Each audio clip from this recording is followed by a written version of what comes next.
Hey guys, it's Pete and Roxy, and today we're going to talk about your energy centers, also known as the energy chakras in our field. Everyone's got them. We've got 7 in our bodies.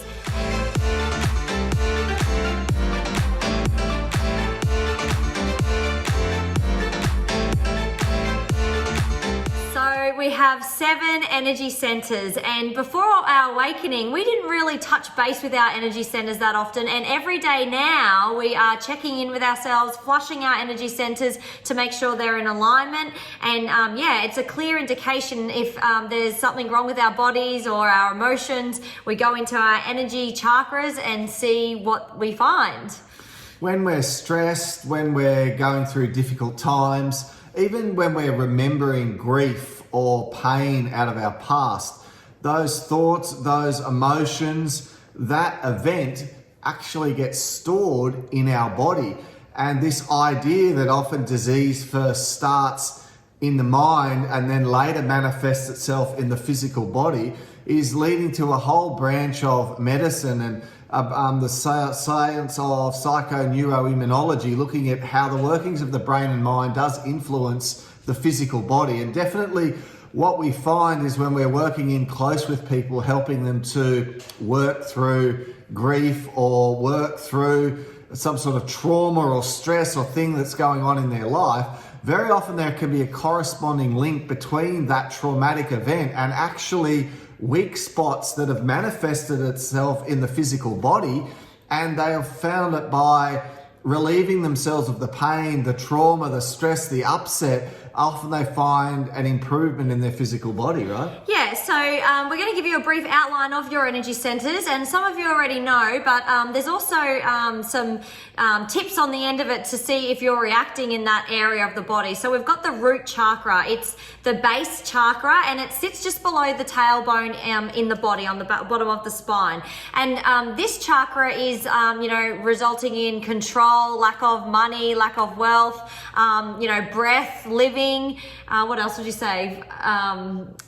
Well, it's our connection to the earth, this one. Yeah. So whether you're feeling safe or whether you're feeling fearful about the future or whether you're feeling lack and scarcity, those sorts of basic survival human emotions are often coming up and being experienced through the root chakra. The next one's the sacral chakra, and the sacral chakra, sort of around the lower abdomen, your reproductive organs, is like to do with sexuality, to do with passion, to do with the expression of that, the expression of love in your life. And when we're shut down in that area, it can be for a lot of reasons, but sometimes they can be quite deep, right? Yeah, so it can be understimulated or overstimulated or out of alignment. So, for something that's overstimulated is someone that's really, seeing, looking for sexual intercourse all the time. Someone that hasn't, is understimulated, could have been traumatized, sexually as a child, for example. Our social behaviors also lie in the womb space, and this chakra is orange. So if you're feeling out of alignment there, there's a whole lot of organs in the sacral chakra: reproduction, creation, that you need to kind of look at. And we've noticed that a lot of people are out of alignment in this chakra. The next one's the solar plexus, and the solar plexus chakra is the area where at an energetic level we generate our drive, our motivation. It's like personal power, the ability to go out there and make something happen and exert force or will to be able to create something or achieve some sort of goal or outcome. And sometimes people can feel lack of motivation and lack of drive and lack of push, and they can be underbalanced in that area, or they can be excessively overactive in that area where they're out there like in the mindless pursuit of some sort of outcome at the expense of other areas in their life. Yeah, and ego also lives here. So bigger cars, bigger house, more money, and that's, really service to self. So that's your solar plexus, and it's just between your rib bones in the center of your body. The next energy center is your green heart chakra, the 4th center on your vessel, and this is all about about love, connection, feelings, and most of us have blocked our heart chakra, and because we haven't been taught to feel for our emotions. Everything's been suppressed as a child and in society today. And as the evolution of consciousness grows and elevates today in our communities and on our planet, we're learning more to open ourselves up and feel in our heart center and feel and show love and compassion and unconditional love for others. Because we get stuck in the head, right? We get caught up in our thinking, and we learn to basically shut down the feelings and emotions. So when you get to a certain point in your spiritual journey, the challenge becomes getting out of the head and into the heart. And because mastering the thoughts and mastering the mind can only get us to a certain point. And while it's good to be really aware of that, the next big leap that comes in your spiritual understanding comes from learning to open the heart. So going into that heart center, which is like the middle chakra, the meeting point between the physical and let's call them the more spiritual chakras, getting that heart open is a real big key. Yeah. Okay, so next up is the throat chakra. This is where we communicate, we express ourselves. It's also it's a blue energy center. And, if you've been abused or traumatized as a child or projected on, sometimes we see that people's chakras is under and out of alignment because they've been suppressed to express themselves. No, that's it. You got a strong feeling, a strong emotion, you had an opinion about something, and you were too scared to share it. Now, sometimes this can just be because you want to fit in. Like maybe for a long time, you've been intuitive, or you've kind of already started to see behind the veil and see that life is a bit of a game, or etc. And sometimes we stay quiet to fit in, or we stay quiet because it's not safe, or we might get told to shut up, or our opinion doesn't matter, or whatever it may be.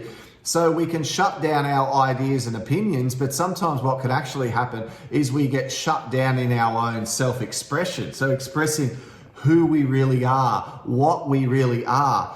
And when the external expression is getting suppressed, it can then affect our internal expression. So our internal dialogue could turn to negative and fractured. Why is this happening to me? It's so unfair. Here I go. I've messed it up again. Gosh, I'm hopeless. Negative internal dialogue. So the expression outwardly and inwardly is all messed up if we're out of balance in the throat chakra. So getting clarity there can give people an immense sense of relief. They can finally be themselves. Yeah, and an overstimulated throat chakra is someone that doesn't listen. They just talk, and think later. So you probably know some of those types of people around as well. So the next energy center is the sixth energy center, and it's purple, and it's your pineal gland, the third eye. And it's a pineal gland inside of our brain. It's a connection to the divine. We can see visuals here. We can see wisdom. We have channeling abilities through this chakra and intuitive thoughts as well. So when you're too overstimulated in that area, or understimulated in that area, you could just feel lack of connection.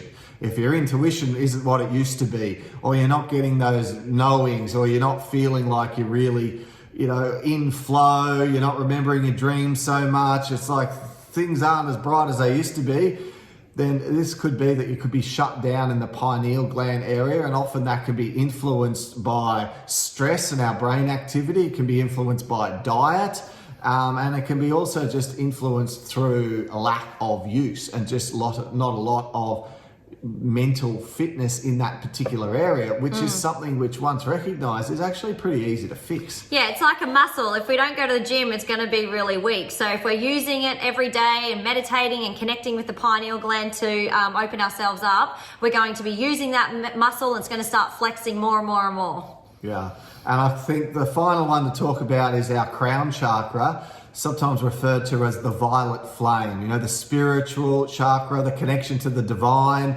If you've been out of balance in this area, this is this feeling of feeling stuck.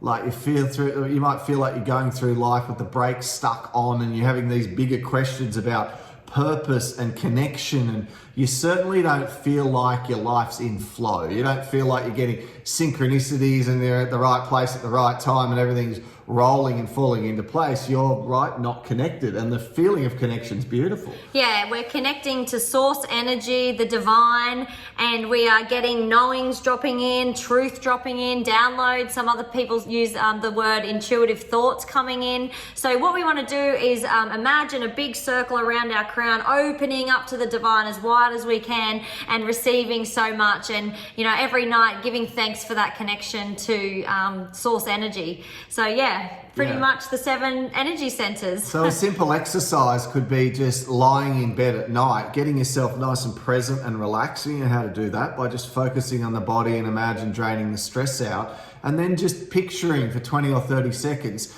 each chakra in each area spinning and growing in size, and seeing them one by one, violet, purple, blue, green, yellow, orange, red, all in alignment, all spinning, all open. And imagine the energy going up and down your spine from the earth through to the connection to the divine, so that you get that feeling of the energy, the kundalini moving up and down your spine, as such a beautiful way to give you a bit of a detox mentally and emotionally.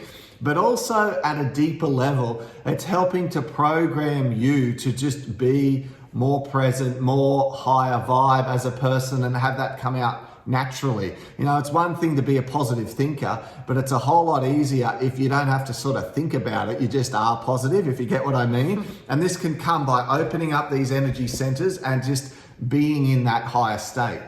So we really hope you like this video. If you like it, please like it, give us a thumbs up and write a comment. If you have any questions about your energy centers, please feel free to put them below, and we'll talk to you again really soon. Bye. Bye.